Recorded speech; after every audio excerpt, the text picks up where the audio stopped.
All right, so 2 things you should know about me. I have soul, and I'm super bad, okay? So James Brown is probably not the best example of performance management. I do think he gave continuous feedback, but it was in the form of screaming and throwing chairs and probably cocaine infused, so we won't talk about that today. Hopefully you're like me, you're ending the day today very energized. We're actually at the halfway point. So think about this. I'll wrap us up today. I'm the only thing standing between you, drinks, and Oprah. So we're going to make this good. But reflect on the fact that where we are in the day, and you're probably just soaking in all this stuff. If you're like me, you've been listening today going, oh my gosh, notes, notes, notes, look what they've done, look what they've done. To me, it's like looking at my Facebook, and I'm looking at Facebook and like, oh, she's at CrossFit. She's doing Orange Theory. This one is, doing Pilates. Oh, goat yoga. Great. Here's a snapshot of me and my new leg warmers going to jazzercise. Okay? What I'm here to talk to you about today is the reality. Jennifer Atkins shared, I don't know if you guys saw it, was small on the bottom of one of her slides. It said 8% of companies are doing what we're talking about today. Okay? The whole blow it up stuff. The remaining 92% of us are in the spot where we are today in Lubrizol. Okay, so just to help me feel good, give me a hug, let me know it's okay. Raise your hand if you're in that 92%. You haven't blown it up yet. All right, there's still a few of us. And that's what I want to talk to you about today is how can you make progress even when your organization's not ready to blow it up? Doesn't mean that you have to give up, okay? So just to let you know a little bit about me and what I do in my day job, other than having soul and being super bad, we know that. I look after our global culture change program, and you'll learn a little bit more about that, as well as look after our performance management philosophy and process in Lubrizol. I've been doing this type of work for about 15 years. Joined Lubrizol, it'll be 3 years in August, and came to Lubrizol from BP, and prior to that, JP Morgan Chase, where I was a performance consultant internally and also did culture change. And so I'm excited to tell you about Lubrizol, the exciting work that we're going through. And it's an amazing company, and this is definitely a good to great story. And so hopefully you'll relate. Just a little bit about who we are as a company. You've never heard of Lubrizol. We have some people from Cleveland Clinic representing, thank you. You know who Lubrizol is. We are based in Cleveland. We are a company that you've never heard of, but you use our stuff every day. We're a Berkshire Hathaway company. I do not know Warren Buffett, but he's a pretty cool guy. Our mission is to improve lives, and we do that in a business-to-business way. We have about 9,000 employees globally, and most of those employees are scientists, engineers, and about half of our population works in manufacturing in one of our chemical plants around the globe. So a really good mix in our workforce, very tenured. Earlier Mike wouldn't use the M word. We don't have a lot of those. We have a lot of employees who've been around for a long time, and over the past 20, 30, 40 years of their career have figured out a way to operate in the organization and be very successful. I lay all that groundwork just to tell you, change does not come easily to our company. And so for that reason, when we're thinking about performance management, we're thinking about culture. How do you ease folks into that so you don't get shock? But what does Lubrizol do? Well, for the last 90 years, we've been improving lives. 2 ways that you'll see that we improve lives is about 50% of the vehicles on the road today are using some sort of Lubrizol technology and the lubricants there. So that's our bread and butter. That's what we've been doing for the last 90 years is lubricants for vehicles. But you may not know that about 50% of the shampoo bottles that you have out in your bathrooms today actually include some Lubrizol technology inside there as well.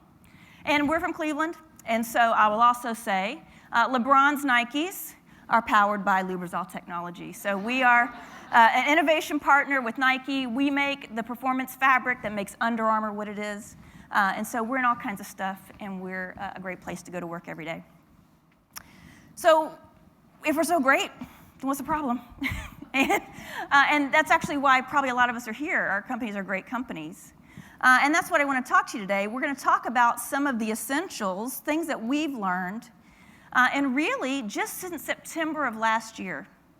Okay, so we're 9 months in to a journey where we're looking at culture And a piece of what's coming up underneath of what we're doing about culture is actually about performance management.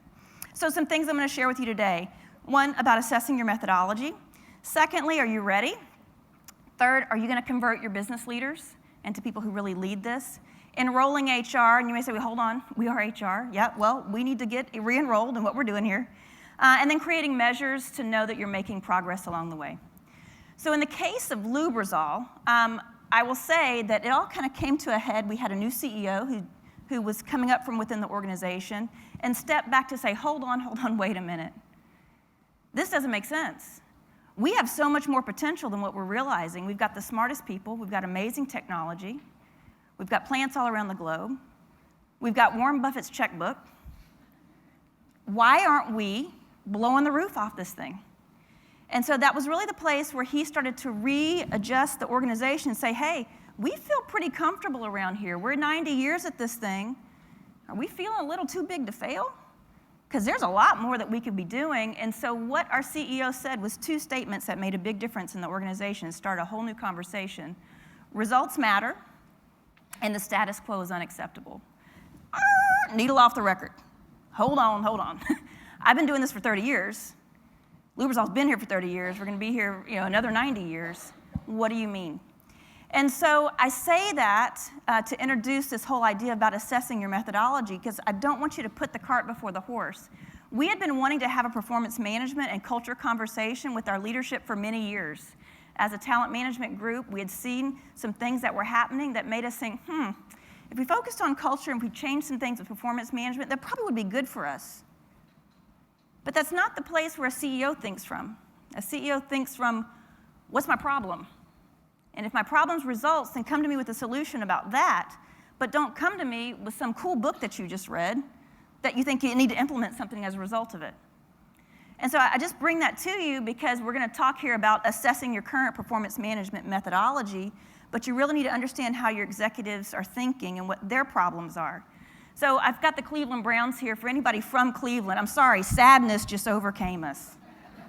We're now in deep depression, okay? If you want a picture of what not good results look like, here we go, okay? Let's move along from this because I might not be able to continue. Let's look at a happy picture. Okay, in Cleveland, we also had the Cleveland Cavaliers. If I'm from the Cleveland Browns, I don't need just to reassess my performance management methodology. I need to reassess all my methodologies, okay? What is not working? Okay, is it performance management? Is it compensation? Is it Coke or Pepsi in the vending machines? Whatever it is, I need to assess all methodologies. But consider, if you're the Cavs, things are working for you. It would be very strange for Coach Ty Lue to go, you know what, y'all? I watched a TED Talk, and there's this lady, Amy Cuddy, and she says a power stance is going to help us win. Okay? People go like, what? Okay, that's good information, but maybe not the path you need to take. It ain't broke. So I come to you with that to say you're going to get so many good ideas, you're going to be so excited, and you're going to come in with this like really detailed thing of what you want to accomplish in performance management, and your CEO and the others are going to look like, what are you smoking? We just need to make money around here. For managers, that is a complete disconnect. Many of our HR systems and processes, so you need to find a way to make those two connected, speak their language. So assess your current methodology. So for us, we had a great in. Results matter. Status quo is unacceptable. Okay? We have realized that we need to shift our mindset. So in doing that, performance management actually comes up underneath what we're doing with culture, instead of coming to the side and saying, we're going to blow up performance management. Now, trust me, nobody at Lubrizol has a bumper sticker that says, I love the PCM, that's what we call it, performance and career management. There are no t-shirts that are printed that say that. Okay, so I think there would be a big hooray, ding dong, the witch is dead. Actually, a previous CEO made a photocopy of a Forbes article and passed it around to the executive team about killing performance management. But for what? Okay, and that's just the question that I ask you all to pause and ask yourselves. Why are you wanting to blow it up? For what result? Speak that language and you'll get a lot more traction.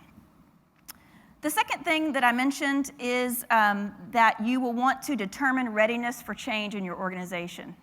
You guys can make a guess about how ready my company was for change. Okay, even though we hate it, at least we know it, right?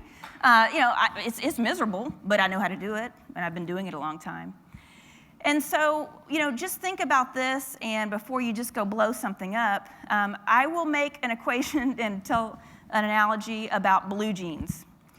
So, Lubrizol, just last year, bless their hearts, love it, okay? We were excited for it. Last year, we changed our regular policy, which was you could wear jeans on Friday in the summer. Okay, hold on. Now, you can dress for your day. Okay, so that's just one example of where we are on the whole change continuum. I'm gonna relate this back to blue jeans, okay? So Britney Spears, J-Lo, Beyonce. I am not mad at them if they wanna wear some low-rise skinny jeans, okay? They got the bods for it. Lubrizol doesn't need to be wearing low-rise skinny jeans. Lubrizol needs to wear mom jeans, okay? So what I want to say for you all is you are likely somewhere on the low-rise to mom jeans spectrum, okay? That's why we're here is the 92% who haven't blown it up yet, okay? If we had the abs for it, we would have blown up performance management a long time ago. So what I want to say is this, is that doesn't mean you have to give up. Just because you're wearing mom jeans, I didn't say that you're still wearing your maternity jeans with the big panel on the front from a year ago, okay? I didn't say that. I didn't say you've given up. But what I'm saying is that we don't want to see your muffin top, okay? So put some spandex in that. And I want to share with you what we did to put some spandex in our mom jeans of a performance management process, okay? So there's 5 things that I'll list out to you. The first thing that we did is we didn't blow it up, but we cut it in half. So I know, wah, wah, wah, we still have a 3-stage process with a rating at the end of it. But guess what? We cut the form in half.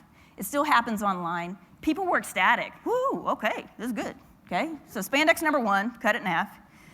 Spandex number 2, we introduced something that I really think is an interesting concept. And you've heard earlier today we talk about, hey, what are the results that we're aiming for and what's your contribution to that? We decided to call that our accountability statement, and not accountability like, who do I need to blame? I'm gonna bust somebody upside the head, accountability. I mean accountability from an ownership perspective. So if you are accountable and you own a contribution to our business results, how would you state that? And so each employee in Lubrizol has written an accountability statement. And it's fun. We put it at the top of our performance management form, and what it ends up being is the headline for everything else that happens in that discussion. I'm clear on what I do, you're clear on what you do. We talk about it in team meetings. It's actually even become organic. People have posted it, on the door of their office, put in their email signature. And it sounds so simple. It was actually the idea of our CEO. If people don't know what in the heck they're doing around here to give a contribution to our results, well then, where are we gonna be? What we saw as a symptom of that is performance objectives used to be about activities. Great, Wanda, you create the SharePoint site, for what? I literally, not a Wanda, I'm made-up name, Wanda, had a conversation with an employee, she called me, she was mad. I don't know what accountability statement is. I don't know what my performance objectives are supposed to be. I said, well, Wanda, what do you do? Well, I make the SharePoint site. Okay, why do you make the SharePoint site? Because the salespeople need it. Well, what do the salespeople use it for? I don't know. Okay, we were in a loop for a while. Wanda, maybe the salespeople use the spreadsheet so they can have information to sell more to the customer? I don't know. So, well, that would be a great thing to find out. Imagine a company of 9,000 people who aren't sure about what they're doing and how it contributes to the goals of the organization. That's where we were, and we're getting better at it. Another thing that we did is, and this was outrageous. I thought, surely I just need to quit my job right now. I've never seen this happen. I've never heard of it. But again, our CEO, amazing guy, great view of what's possible. He said, you know what we're going to do? We're going to set performance objectives by December 31st of the year before. Because everybody's going to come to work on January 2nd knowing what they're supposed to do this year. Now, just know where we had been traditionally is usually performance objectives weren't set until March 15th. And that was also the time that we gave performance ratings. So we said, let's back that thing up. And we're going to set performance objectives by December 31st. A lot of complaining. We can't do that. I got an email from a group in Europe. It was on December 24th email. Cheree, this is a problem. We have Christmas. I said, well, you've had Christmas for 2,000 years. You could have planned for this. I'm not changing it. We're going to do it. And darn it, Lubrizol, you did it. So the vast majority of our employees had objectives set by December 31st. There was no wringing of hands when we came to the office on January 2nd. What am I supposed to do? It was set. The other thing that we did is we did a clearer cascade of objectives. So the CEO put out 5 headlines, okay, and said these are the 5 things that each employee really needs to focus on this year so we can all pull on the rope in the same direction. And then employees customized to their accountability what it is that they contributed to those 5. Okay, none of this is blowing your mind, but it's things that we could easily put into our system and our process that makes incremental change over time.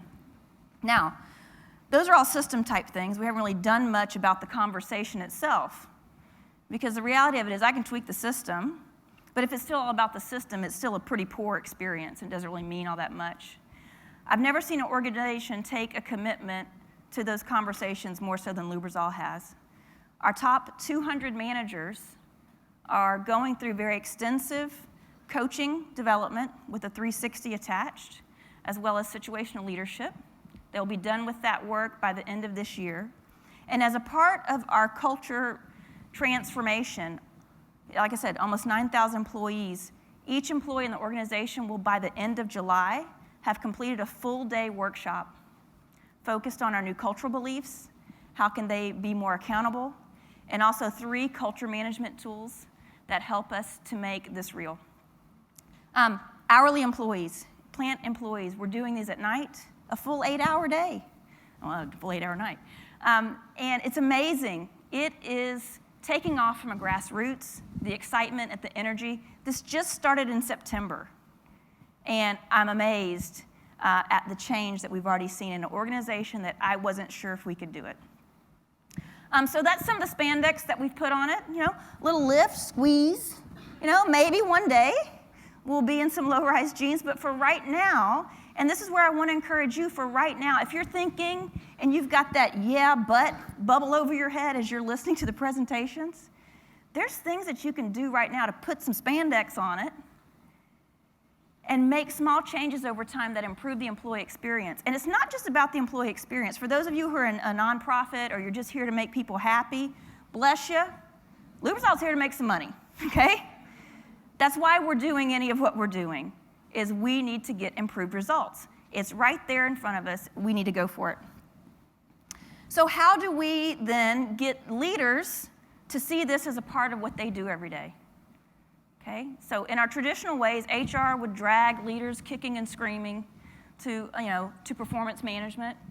And what we've said is, culture and performance management, that is a manager doing a manager's job. So I want you to close your eyes just for a minute. I want you to envision an average manager at your company doing whatever is performance management. All right. I know your microphones work. So I need at least 2 people to tell me what you saw when you saw your manager doing performance management, what it looked like.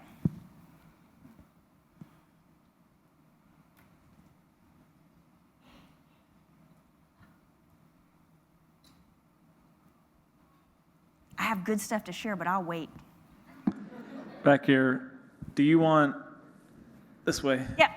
Do you want real life example or best case Just what did that scenario? picture look like in your head? That picture looked like being reminded by a memo, like, oh yeah, shoot, it's October, and jumping on and painstakingly filling out a form and going to a calibration session and arguing and then being relieved when it's over. Yeah, bless you, my friend. Okay, we all probably saw a very similar picture. And so I'm going to show you a picture of performance management, back to a Cavs example. Get together with a partner and talk about this picture of performance management. Okay, so 1, 2, 3, talk to someone. I'm going to draw you back in. If I could get at least one group to push that microphone button and tell me what you guys talked about. It looks very real time. I'm sorry? It looks real time. Yeah, real time. Great. We talked about how if I trusted that person grabbing my shirt, I'd be like, yes, I'm going to go out there and do that for you. But if I didn't trust them, I'd be like, get your hand off my shirt. Yeah. Okay, for the whole grabbing thing, yeah, we won't say that that's good. But here's what I think is interesting. LeBron James, of course, this is a Clevelanders approach. He's pretty good at basketball, okay? Yet LeBron James still receives continuous feedback. And I think sometimes what our managers do is they say, oh, if you're doing okay, I don't really need to talk to you. It's happening real time. The coach is on the court. And what's interesting to me is many of our business managers today don't necessarily see themselves as a coach on the court. They have emails to write. They have meetings to go to. And I don't know much about sports, but I work with a lot of guys who do know a lot about sports, especially in Cleveland. And it's been really interesting to bring up the whole coach similarity. And it goes, I went to coffee the other day with one of our managers, and he said, Cheree, this is an engineer scientist for you. Cheree, how many minutes do I need to spend with my employees in order to improve their performance? And I said, are you married? He said, yeah. I go, how many minutes do you need to spend with your wife in order to stay married? And it's so, we laugh at that, like it's so silly. But our managers get looped into these other things that are not about leading people. How does the work get done? People. How does the game get played? Through people. The ball doesn't move itself down the court. And a coach totally gets that. Coach Lou, he would never ask, how many minutes do I need to spend with my team? You're ridiculous. And what I want to share next is about enrolling ourselves as HR into a new way of talking about this, because we shoot ourselves in the foot in the way that we talk about performance management with managers. And so what I want to share with you is this. I'm telling on myself here. I've done some things that perpetuate this idea that a manager is separate from anything that happens with performance management. I've perpetuated the idea as an HR professional that it's about the system and the due dates. And what I want to say, we treat it like Milton and his stapler. Okay?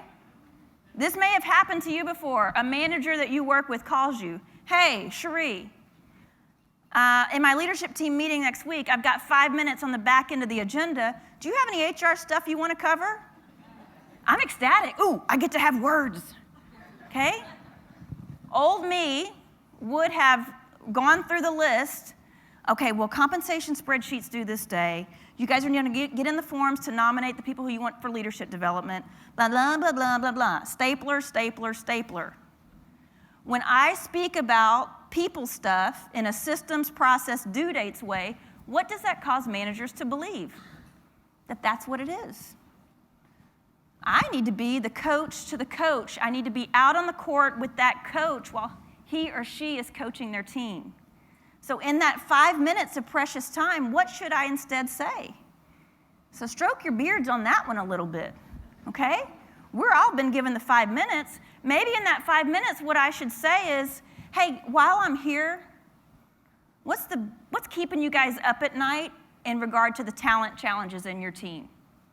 And you think, well, they couldn't answer that in 5 minutes. Good, because maybe they'll give me 15. Good. Oh, Joe, you look uncomfortable. Let me schedule 30 minutes with you and we can talk about this. But what I'm not going to do anymore is in that precious 5 minutes tell people about what's due, that they filled out the forms wrong, blah, blah, blah, blah, blah, blah. You can use an email for that. But when we treat these managers as if all they need to do is comply with our due dates, what do? Comply with our due dates. So really, get yourself out of that rut. We come to these conferences and we complain, I wish I had a seat at the table. Well, when you had the seat at the table, you wagged your finger for 5 minutes, and I'm not going to invite you back. So again, I'm preaching to myself here as someone who has woefully done all the wrong things, but just a place for reflection for all of us is how can we do that better? All right, the last thing that we've done is create some evidence-based measures. So for us, the key result that we're looking for is to grow operating income. We're in a long sales cycle, so that's going to take a while. You don't see that on a week-to-week. You probably don't even see it on a quarter-to-quarter basis. So how will we know that what we're doing is working?